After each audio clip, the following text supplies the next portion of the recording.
For seasons of this show, and 3 separate moments where the town had every reason to end one specific man. 3 times, something pulled back at the last second. Longtime viewers have noticed that pattern for years. What's new is that a couple of weeks ago, the people who write this show sat down for a Reddit question and answer session tied to the Season 4 finale, and inside those answers was a line that quietly rewrites the entire conversation around who Victor Kavanaugh actually is. So this isn't going to be another walk through the cellar, the massacre, and the lunchbox. You already know that part by heart. This is what the new evidence says he's actually for. Quick refresher for anyone catching up before we get into it.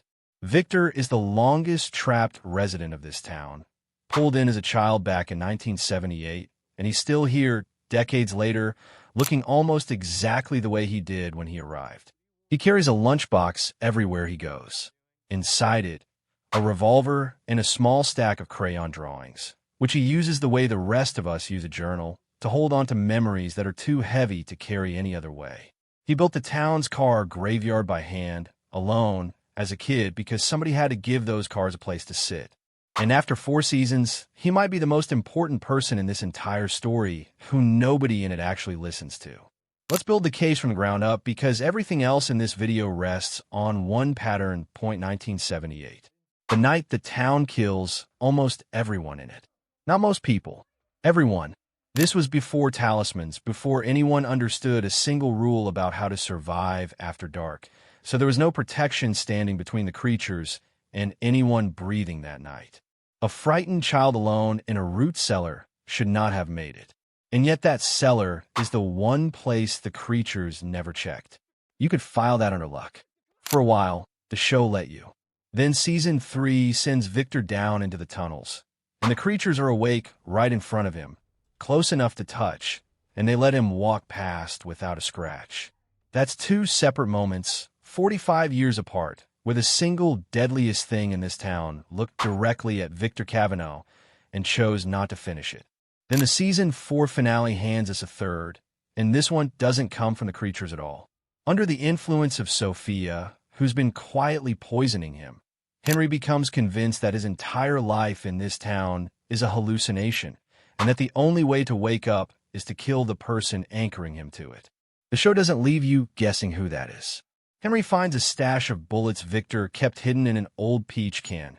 Donna points him toward the sheriff's station, where Victor's own revolver has been sitting since Boyd confiscated it, and Henry ends up standing in his son's room with that gun loaded and raised. Victor is only still breathing because Ethan happened to walk in at the exact wrong second for Henry's plan to work. 3 attempts, 3 misses, 2 from the town's monsters, 1 from his own father holding his own gun. That's not a lucky man. That's a pattern something keeps interrupting. And the reason that near miss lands so hard is that the finale doesn't stop there. In that same episode, Marielle and Elgin both die. Fatima finishes turning into one of the creatures to buy everyone else a few extra seconds, and Sophia spends the entire hour moving building to building, pulling every talisman out of the town and dumping them into a hollow tree. Uprooting the bottle tree even turns the sky dark in the middle of the day, which breaks whatever rule used to keep the creatures locked to nighttime. Victor survives all of that and walks into Season 5 with less protection around him than this town has had since it started. Here's where this stops being a fan theory and turns into something the show has now put on the record. Back in the Season 3 finale, we got told flatly that Tabitha and Jade aren't new souls in the cosmic sense. They're the current versions of Miranda and Christopher, 2 people who keep coming back to this exact town across separate lifetimes, trying and failing to save the same murdered children. Tabitha even explains the mechanics of it to her husband Jim herself. This keeps happening because they lost the first time back when she and Jade, in earlier lives, had a daughter together that the town never let them save. That loss is the wound the whole cycle keeps circling back to. What that Reddit session added a couple of weeks ago is the name that had been missing from that list. According to the showrunners, only 4 people across this entire show are actually tied to those original souls. Jade, Tabitha, Miranda, and Victor. Everyone else who's ever been dragged into this town, per that same conversation, got pulled in because they heard the children crying while they happened to be standing at some kind of crossroads in their own lives. Boyd had just retired. Tabitha and Jim were on the edge of divorce. Father Catry was running from something back home. The show's own word for people in that category is minnows. Victor was never a minnow. He never had a chance to be one. Sit with that for a second, because it changes the math on everything we just walked through. Victor isn't the longest surviving resident by coincidence. He's the son of one of the 4 people this entire mythology is actually built around. The massacre that took his mother and sister wasn't tragedy that happened to land near the town's real machinery. He was born inside the machinery. Season 4 was already leaning on this before the AMA made it official. Victor is one of the only people who might still hold fragments of what Christopher, Jade's past life counterpart, actually knew on the night of the massacre. That's exactly the kind of buried knowledge a show heading into its last season needs a reason to dig back up, and now we know why Victor is the one holding it. That also explains a question fans have been asking since Season 1. Why do this town's 2 biggest forces both treat Victor like he matters more than everyone standing next to him? Start with the boy in white. He's been appearing to Victor specifically since the massacre for 50 years, long before Ethan or anyone in the current cast could see him too. And after the Season 4 finale put him face to face with Sophia, warning her outright that she's going to lose, we finally know for certain which side he's actually on. The help he's given, including the bottle tree warning almost everyone in town ignored, was real help, not manipulation. There's a small detail buried in the middle seasons that's easy to miss. Back in Season 3, Victor takes an axe to that same bottle tree, and the boy in white is the one who stops him, insisting it matters more than Victor understands. 1 season later, the roles flip completely. It's Victor defending that tree while Sophia strips every talisman out of it building by building, and nobody listens to him this time either. The one person in this town with the most direct experience of what these forces actually do keeps getting waved off as the strange man with the lunchbox, right up until the moment he's proven right in front of everyone. Some viewers connect the boy in white to Thomas, Ethan's baby brother, who died before the family ever got trapped in this town. Nothing on screen confirms that, and it belongs more to Ethan's arc than Victor's, so we'll leave it right there and move to something the show actually has answered. The Eloise question. This is the one fans have been chasing since Season 2. On screen, the show left this door open on purpose. At the grave, Victor tells Henry the remains he buried might belong to his sister. Not that they definitely do, because the bodies were too damaged to know for sure. The show's opening titles include a crayon drawing of a girl missing an arm, still standing. Season 3 finds a settlement deep in the forest, tended crops, and carved statues, in a place where everyone is supposed to be dead. None of that reads like an accident from a show this deliberate about its own imagery. Fans have also pointed to an old line about Eloise being good at hide and seek, treating it as a clue about a girl who's still hiding somewhere out there. And then, in that same Reddit session, the writers closed the door themselves. Asked directly, they said Eloise is dead, and added that the hide-and-seek line never carried the weight fans have put on it. For a mystery this specific and this durable, getting shut down 2 weeks before a finale is about as blunt as confirmation gets. Here's why the timing matters. Season 5 is being built as the actual ending of this story, and Victor's arc going into it is now confirmed to be about accepting that his family is truly gone, not chasing a reunion the writers have already told us isn't coming.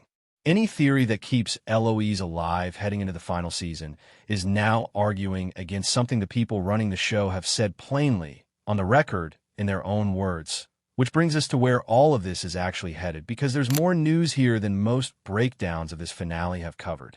Season 5 was confirmed back in April, days before Season 4 even premiered, and MGM Plus has been clear that this is the finish line, not another extension.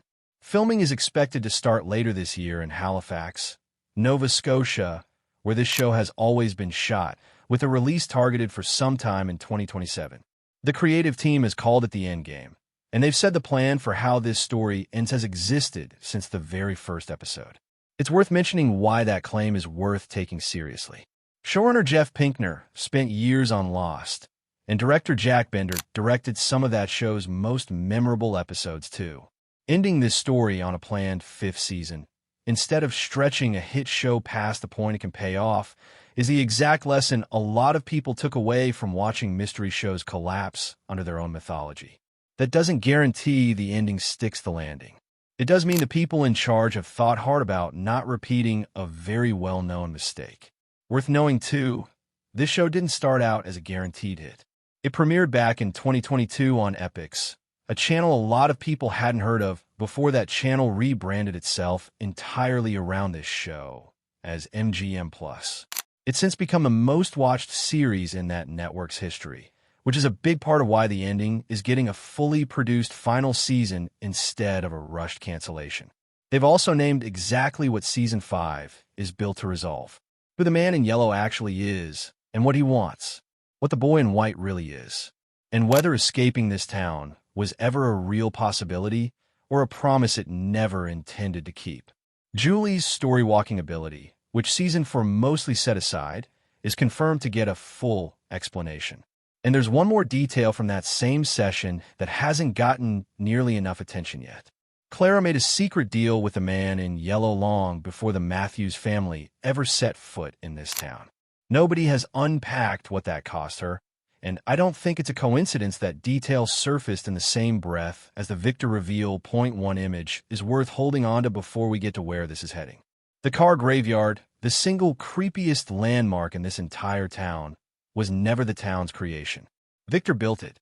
A child, completely alone, moved the vehicles of everyone who died around him into a clearing in the woods, one at a time, because he decided the people who owned them deserved something.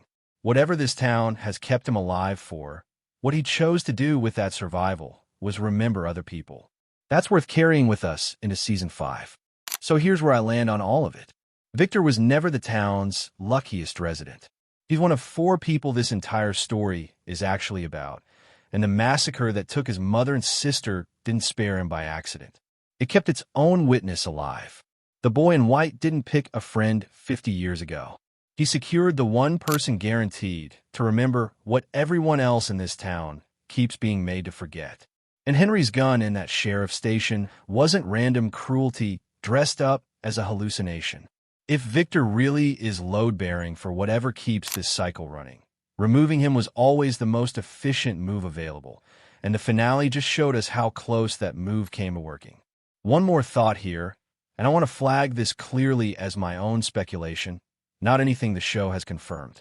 If Victor is genuinely tied to the same original souls as Tabitha and Jade, then killing him might not end anything at all. It might just reset him, the same way this cycle has already reset Miranda and Christopher into new bodies more than once. Removing Victor could turn out to be exactly as pointless as removing Tabitha or Jade would be. If that's where Season 5 is headed, Henry's gun becomes the season's cruelest scene for a reason nobody standing in that room understood yet. Eloise is settled now. What isn't settled is what a surviving original soul is actually for. And that's the question Season 5 exists to answer. If you think I'm reading too much into a crayon drawing and Reddit thread, say so in the comments. I read all of them. And if breakdowns like this are your kind of thing, there's a lot more in this town worth digging through before Season 5 gets here. Subscribe so you don't miss the next one.